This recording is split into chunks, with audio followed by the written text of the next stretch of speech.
Proclamação do Evangelho de Jesus Cristo, segundo São Lucas. Aconteceu no dia de sábado que Jesus entrou na sinagoga e começou a ensinar. Aí havia um homem cuja mão direita era seca. Os mestres da lei e os fariseus o observavam para verem se Jesus iria curá-lo em dia de sábado e assim encontrarem motivo para acusá-lo. Jesus, porém, conhecendo seus pensamentos, disse ao homem da mão seca: levanta-te e fica aqui no meio. Ele se levantou e ficou de pé. Disse-lhes Jesus: eu vos pergunto, o que é permitido fazer no sábado, o bem ou o mal? Salvar uma vida ou deixar que se perca? Então Jesus olhou para todos os que estavam ao seu redor e disse ao homem: estende a tua mão. O homem assim o fez e sua mão ficou curada. Eles ficaram com muita raiva e começaram a discutir entre si sobre o que poderiam fazer contra Jesus. Palavra da salvação.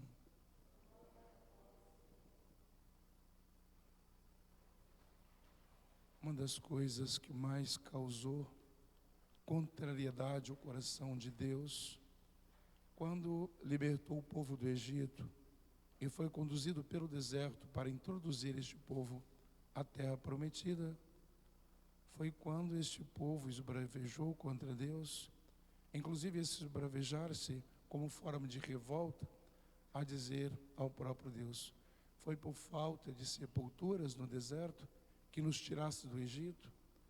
E sentiram falta dos tachos de carnes, das melancias, dos melões, e dizia: antes nós estivéssemos vivendo na opressão, na escravidão, mas pelo menos nós tínhamos o que comer.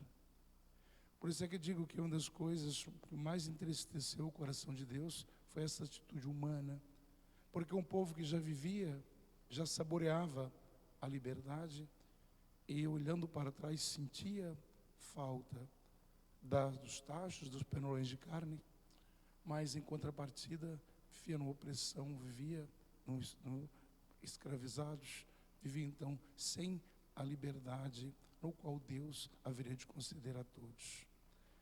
E São Paulo hoje, através da primeira leitura da carta aos Coríntios, ele vai dizer justamente em relação àqueles que vivem na imoralidade da comunidade de Coríntios, porque já experimentaram, foram pessoas que já experimentaram o dom de Cristo na alma, já tiveram a chance de poder viver fortemente o amor de Deus nesta liberdade, mas sentiram falta de ver na perdição, na imoralidade, nas coisas erradas.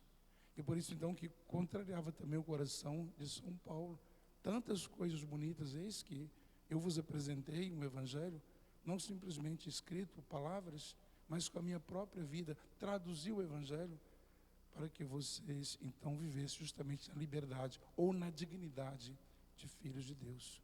Isso serve para nós, que muitas vezes nós também vivemos aprisionados ou presos a tantas e tantas coisas erradas que nós vivíamos no passado.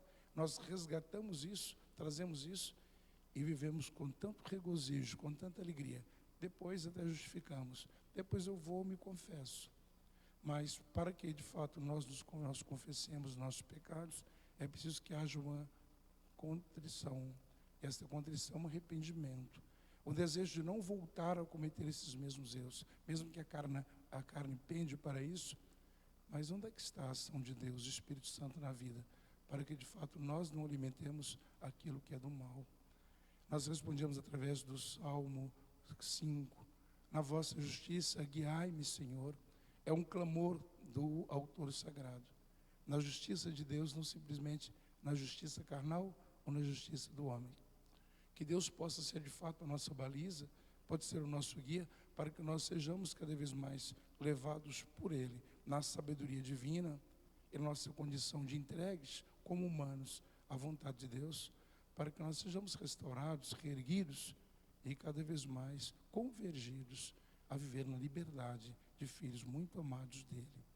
Através do Evangelho, Então, Cristo que entrou na sinagoga, eu hoje meditava isso na missa de manhã, quer dizer, Cristo entra na sinagoga. Antigamente era a sinagoga, hoje nós temos a igreja.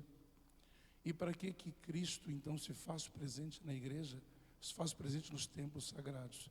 Primeiramente, para traduzir aquilo que é a sua vontade, para fazer com que nós vivamos ou experimentemos o dom da sua revelação.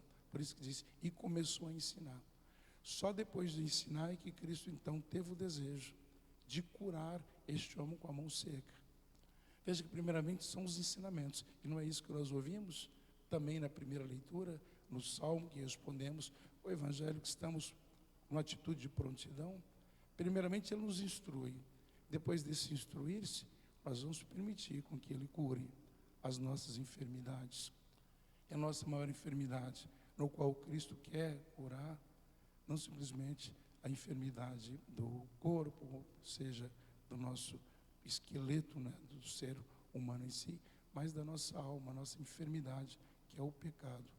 Depois aqueles todos que estavam de olho em Jesus para ver se ele ia curar, mas não simplesmente por ver que Jesus ia curar, porque sabia que ele era o Messias e tinha condições disso, mas se ele ia, de certa forma, infringir a lei dos antigos, a lei mosaica, que era justamente não fazer nenhum tipo de cura de trabalho num sábado, que era dia santo, sagrado, né?